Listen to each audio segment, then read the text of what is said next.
All right, I think we're finally getting closer to figuring out just what Mom brought home from the vet office. So, as you remember from yesterday, Bat is just so excited. He went from being so angry Mom was late to being so excited to figure out what she brought home. And even Janie's interested. She got up from the couch watching TV. She's like, "What do you have, Mom?" So let's see. This chapter is called Chapter 5, A Tiny Pink Nose.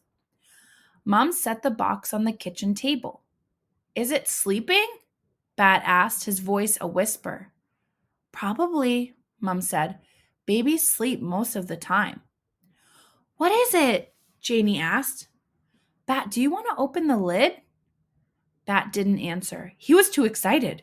Very carefully, he lifted the lid of the box and peered inside. Janie stood behind him, breathing on his ear. "You're breathing on my ear," Bat said. Janie ignored him. "It's just a bunch of rags," she said.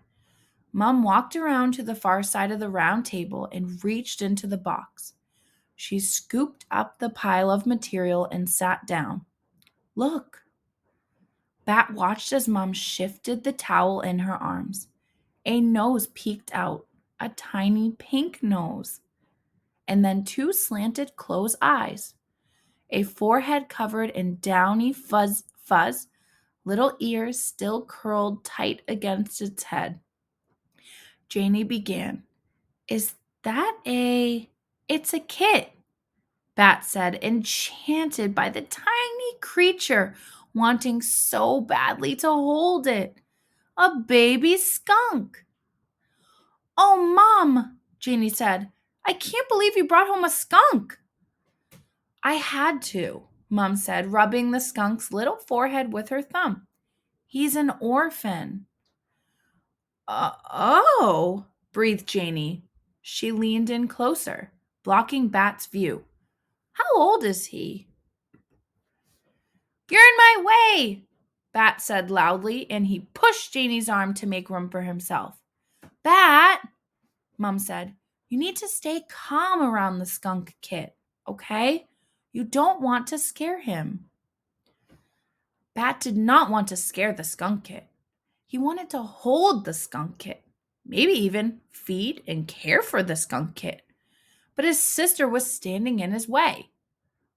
"Move, Janie," he hissed at her, as quietly as he could hiss.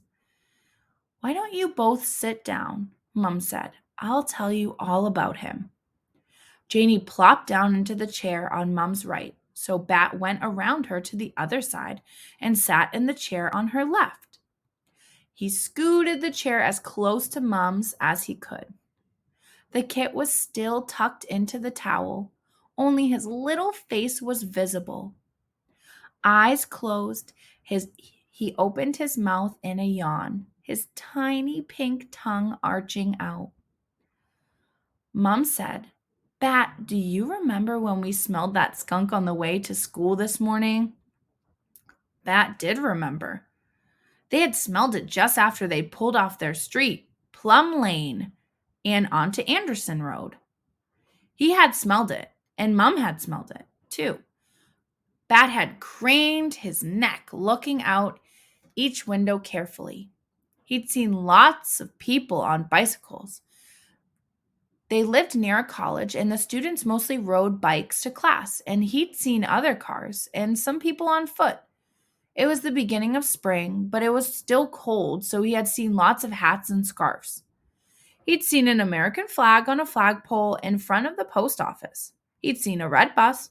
He'd seen a sign that read, "Welcome to Quincy, a bike-friendly town."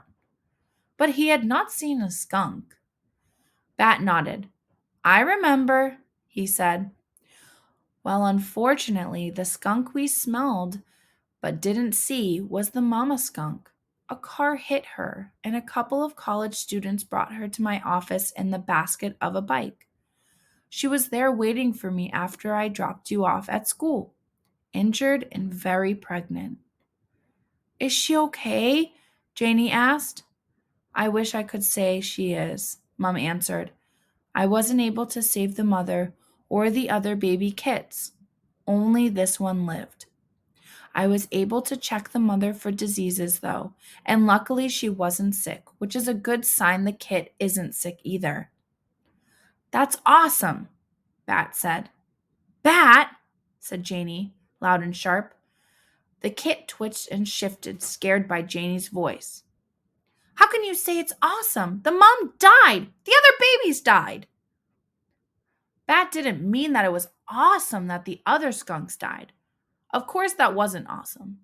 He'd meant that it was awesome that this kit had lived. But it wasn't worth it to try to explain to Janie what he'd meant. She usually misunderstood. She usually misunderstood Bat. Most everyone did. Can I? Bat reached out for the kit, wanting so badly to hold him that his fingers twitched. We can't keep him, Mom warned. There's a wild animal rescue center that we can give him to in about a month, but they're too busy to take him just yet.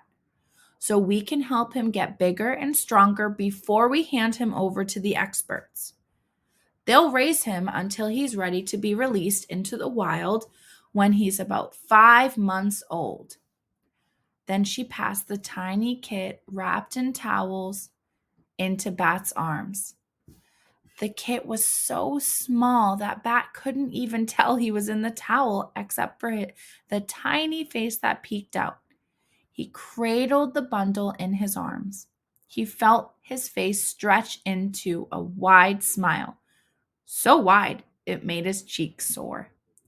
Let's go back and take a closer look. Let's see if we can zoom in here. I don't know if you guys can see it on my screen. Let's see. Oh. So it's not the best picture, but we can see a little bit just how he's poking out. This might be his tongue or something when he was yawning. But look at Bat's face. He's just like totally amazed at this baby skunk kit that Mom brought home. So another word for a baby skunk is a kit. That's why they keep referring to it. They're not calling it a kitten or a cat.